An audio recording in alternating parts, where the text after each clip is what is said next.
brain for a long time to find out what the problem is. But there is a little flaw in here. If you see the little variable login, I guess that's supposed to be logged in, not the best English in the world. Basically, it sets that valuable to whatever is in your cookie, and only if the cookie matches the password, it will set the login to true. Well, you can just start off and set a cookie and have the value equal true, which pretty much bypasses the whole authentication mechanism to the botnet. So this is a copy of just this on my own server. Notice the 192.168 address. This is what the login. It's not very exciting or fancy. This is add and edit cookies. Just create a cookie named logged in. Content is true. The IP in the path. And then I'm logged in without ever having to authenticate. And obviously I don't have any bots online. It's a good thing. So there are a few other interesting things of bad coding. A lot of people say add slashes is a good thing to use, but there's been a lot of talk. I haven't actually tested it, that there's ways with GBK code set to actually try and bypass it. I don't know if that can be done here. The other thing is there's other than that, they don't really sanitize what goes into the build ID, and that's displayed back in the admin panel. So if you go back, you can't see it down on the bottom where it says build 0. It would display the build ID of whatever was submitted. So got an issue there for possible cross-site scripting or other things that you can do with that. So people could potentially use that to, I don't know, infect the bot herder, find it as IP address, do any number of interesting things. I wouldn't recommend it though, but just putting it out there. You get into legality issues and don't do it. HTTP botnet monitoring. So how are we monitoring them? That might be something of interest. So what we do is obviously we have to start off with knowing what to monitor and where to look. So that obviously comes from our SAN netting capabilities. We capture malware. We find out where all the web-based botnets are.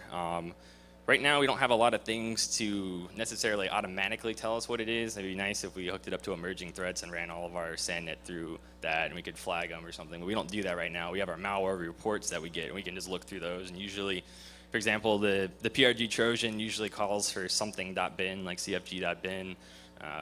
You'll see a post request. You can kind of look through those, use stat.php. We probably have a BlackEnergy, and we can look at those pretty quick and add those to our monitoring. We also get data sharing from different partners. They'll tell us there's a botnet here or there that we might have missed or something that we don't know about, and we can add that to our monitor. So the next step is to emulate the bot. So this is kind of just a Perl script. It's relatively simple that we run. We have a configuration file which takes parameters into it, where the botnet is, what commands it should send, and has a setting for how frequently we'll do it. And we'll periodically pull the CNC server for the command. So for example, the BlackEnergy, we'll report in with a machine name, the correct build ID, and we'll do that like every 20, 30 minutes, and we'll get back the base 64 commands and decode those. And we can see if it's sitting there idle, if it's telling it to download, or if it's telling it to attack something. Telling it to attack something, we'll see, we'll get it, it'll be output in one of our channels. It'll also go into our database, and if it's tagging someone that is on our list for the ASNs, they'll get a report that they've been attacked, so at least they know the source of it. At the same time, if it tells it to go and download some new malware, we automatically grab that, sandbox that, and the process repeats itself. So it's also kind of similar to the way we monitor IRC stuff. We have an IRC Snoop tool. It kind of emulates an IRC client. It sits there and acts like a bot. Kind of similar to that, except for IRC is a little different in that you can kind of just sit there due to the protocol, whereas HTTP you have to continually pull in and get updates. So yeah, of course we log and report all that as well. Since we just added this in recently, we did a presentation I put together related to the Georgian DDoS attacks. This actually fits in pretty well to a lot of the stuff here. We observed our first attacks on the Georgian president's website. I know it's Mikheil. I don't want to try and pronounce his last name. Someone can shout it out if you want. I don't want to butcher it. On July 19th, we started seeing a lot of attacks against his website from a mockbot controller. We saw ICMP floods, SYN floods, HTTP floods. It was doing everything that it could, firing at it. We checked the website. It was down, extremely sluggish, down. It basically took the website down over the entire weekend. I believe the 19th was a Friday. The attacks were issued by a mockbot controller, which is yet another DDoS botnet.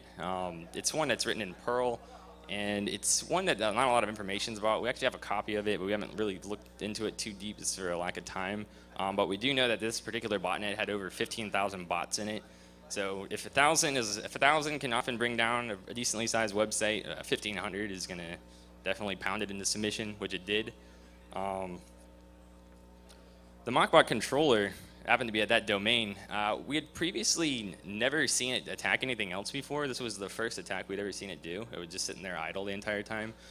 Those are the exact commands that it issued as we parsed it. It flooded the website, added win love in Russia, spelled incorrectly. The TCP flood, and then did ICMP flood. I believe the thing supports UDP, but it wasn't doing it. So this one is obviously an HTTP-based botnet, and that's what they were doing. All these bots are phoning in, getting their command. We had run it through our malware repository sometime in, I believe, June or late May, so it hadn't done anything for over a month. And we were just sitting there pulling in, and one day it decided to start issuing an attack, seemingly out of the blue. We really never got a good explanation from it. This was about the time some of the Georgian stuff was starting to bubble up a little bit more. I don't know all the history and everything that goes on there, but I did see some people that different Strat4 reports and different things. I tried to find some reasoning behind it. The first controller was located in the United States, so this is where it was originally located. So we actually were able to get a hold of that provider and get it taken down pretty quickly, and they were pretty responsive. And what was nice about it is they were responsive, and they actually never came back. I have no idea why. They took it down and it was never seen again, which is kind of rare in this. Now continuing about a little over, I guess, a month later, no, not quite a month later, less than a month later, this is when the Russian-Georgian conflict really escalated into actual fighting. You saw it on the news. But on the same day, that's when the web attacks against Georgia started.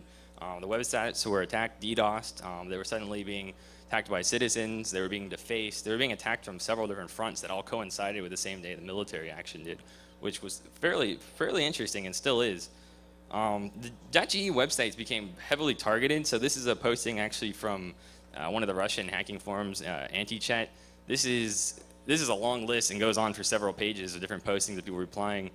This is on August 8th, where they posted SQL injection issues with several of the websites. So you see there's a .gov on there. There's different Georgian websites. There's several more .govs, which actually were defaced soon after as a direct result of people finding these different SQL injections. I believe the police website, the president website, several websites pretty much came under attack.